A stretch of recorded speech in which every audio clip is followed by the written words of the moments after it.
Let's just take a look at the astrology for tomorrow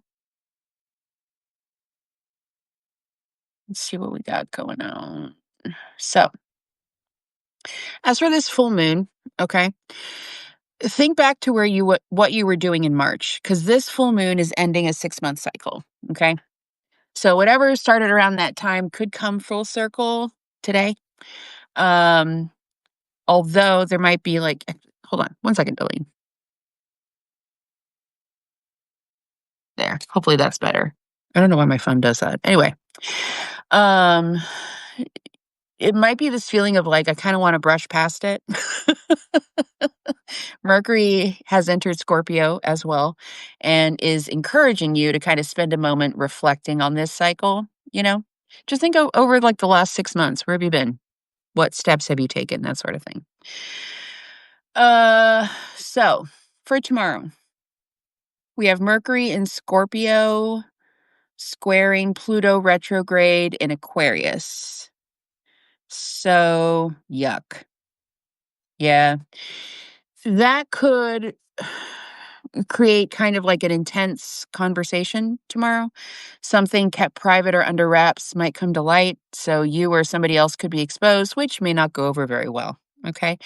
So even if the secret isn't a bad one, having a secret could be the problem. Regardless, it might be better to own up than double down to avoid any further frustration. Little dicey, little dicey. Okay. All these friggin' fuzzballs in my ear. Great. Anyway, all right. Let's pull some cards and let's see what's coming out. Ooh, as I split the deck, we get the Lovers and the King of Wands. Okay. Mm.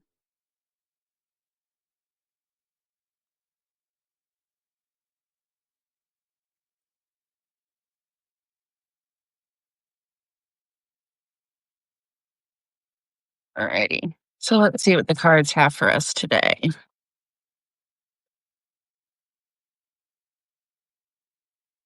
Okay. So, Delene, where is Aries for you?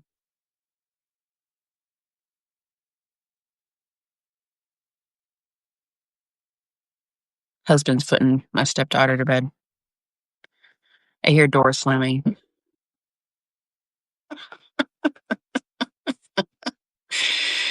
Ugh. No, to be 9 again and to be a terror. All right. Let's see what we get. All right, Spirit. Let's tap into the collective energy, please. What do we need to know for the next 24 hours or so? Okay.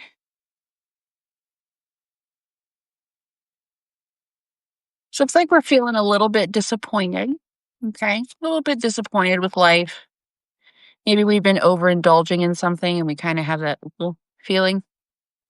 We then have Six of Pentacles, equally giving and receiving. Okay. So there's going to be kind of something to help us get out of any sort of like depression vibes. Somebody's going to be swooping in to give us some help here. Can we get, okay. Then we get Eight of Swords. Great. A little dicey. Your eighth house? Ooh, that's one of the scary houses. To me, the eighth and the 12th house is scary. So you might really be having like some the eighth house is kind of like the house of secrets. It's the house that Pluto usually rules, and that's the traditional house. That's what the word I'm looking for, traditional. Pluto traditionally rules the eighth house. And traditionally it's the house of Scorpio. So it's all that deep stuff. Anyway, so we come into the reading kind of feeling funky. We have the Four of Cups. We're feeling a little bit disappointed, maybe even depressed, just like, meh. Then we have Six of Pentacles. So there is going to be something coming in here that helps to kind of balance things out. Might be a little bit of good news, that sort of thing. But then immediately it puts us into this victim mindset with the Eight of Swords. So it might be like an offer from someone else, like a job offer or an offer for somebody to bail you out. But then it just puts you in this place where you feel stuck. So, like, somebody giving you a loan, that this would make sense. Like, if somebody were, we're feeling depressed because we don't have any money, then we get the offer for someone to help us out, even if it's like a bank.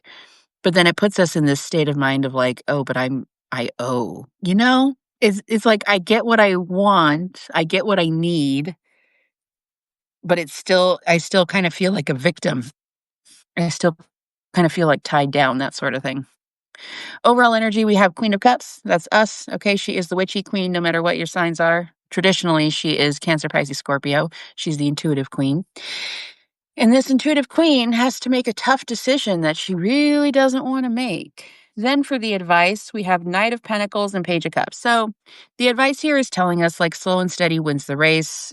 Day by day, you are slowly heading toward either romance or some sort of emotional fulfillment. In other words, it's going to be okay. You have a tough decision to make that you probably don't want to make.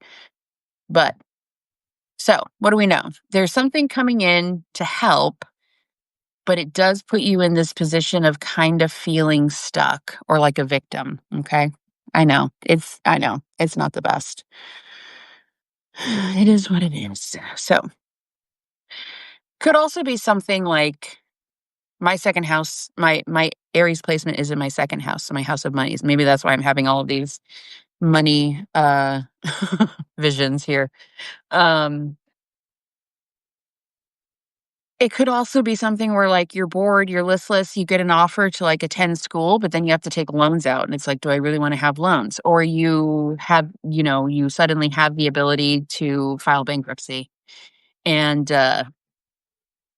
it's like, "But I don't wanna have bankruptcy on my record." Okay? Remember my reading last week? Kinda, sorta. The guy is what I remember. It was about a guy, and, like, he was a lesson, that sort of thing, I think.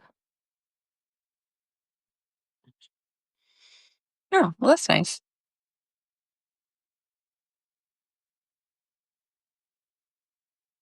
Interesting. Okay. So we do have a bit of romance in the oracle here. We have man holding a coin. This is Daddy Pentacles. Okay. We then have caring connection. So this looks lovely, but overall energy is walking away. And then we have the thinking woman. Yeah. There's something that has to be left behind here, which makes sense. This is a full moon, right? You get what you want, but it requires something in return. And that's what's kind of messing us up. We then get door to spirit and action. So, if you're looking to have some action in your life, meditate a little bit first, okay? Really give some time to your spiritual practice. And honestly, that's just generally good advice. So, spend some time with your spirit team, spend some time with your higher self before you end up making a big decision here. You got pissed off because you're eating cornbread. You did the walking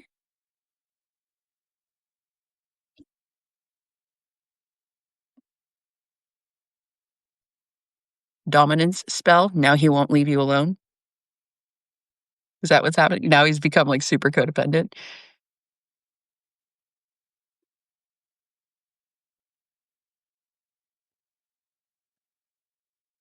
I mean, those spells work. They do. Sometimes too well, and you don't get the reaction you actually want. Yeah, it's a dominant spell.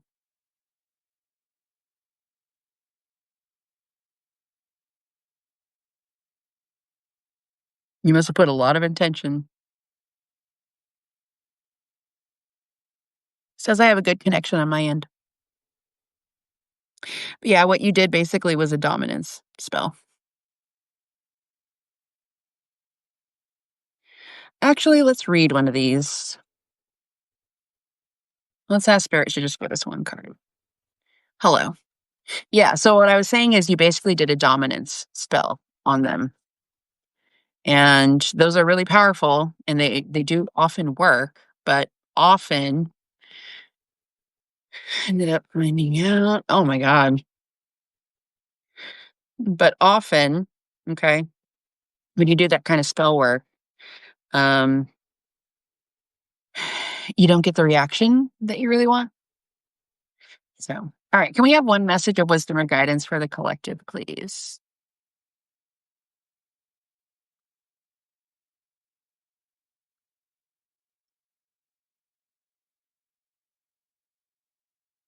Yeah, woman holding a heart.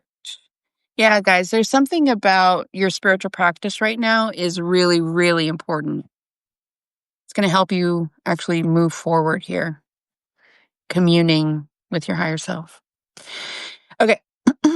I feel like I'm paying for it. Yeah, karma is real for that kind of work. It's okay. Live and learn. For a woman, this card upright could be a reflection of your own state of peaceful emotion and receptivity for love, or it might be a message that your family issues are going to resolve. You're an intuitive woman, Queen of Cups, who understands the emotions of life, and you're bringing that awareness to all that you do. This card upright could also indicate the presence of a female friend, teacher, or confidant who's here to help with issues of love, family, or emotion. This is an even-tempered and caring person who resonates with you and your emotions. This could also portend a new love interest or friend coming your way. Affirmation: I'm emotionally calm and peaceful, and I attract healthy and stable people to me. So, all right, friends. That is all I have for you. I'm going to run over to TikTok and do some love readings, but thanks for hanging out with me tonight, Delene. And for anybody who's catching this on the replay, if you're not already, please come subscribe on Substack so we can all hang out together. It would be lovely and wonderful. I'm running a sale right now on personal readings on my website, breebirch.com. And it's essentially like, let's burn it all down to rebuild. I'm really excited. I've gotten a few orders for it already, but yeah. Basically, I'll explain it real quick. It's called Burn to Begin Again. So, yeah, we're going to look at the fire you've been suppressing, the match strike moment, the burn list, Phoenix rising forecast, which is basically your next chapter, the warrior's reward, and the sacred spark. And I'll also give you a personalized ritual, a sacred spark ritual. Anyway, it's available on the website. I think I have 8 left. And yeah. Alrighty, friends, have a wonderful full moon. Go do your witchy thing, and I'll talk to you soon.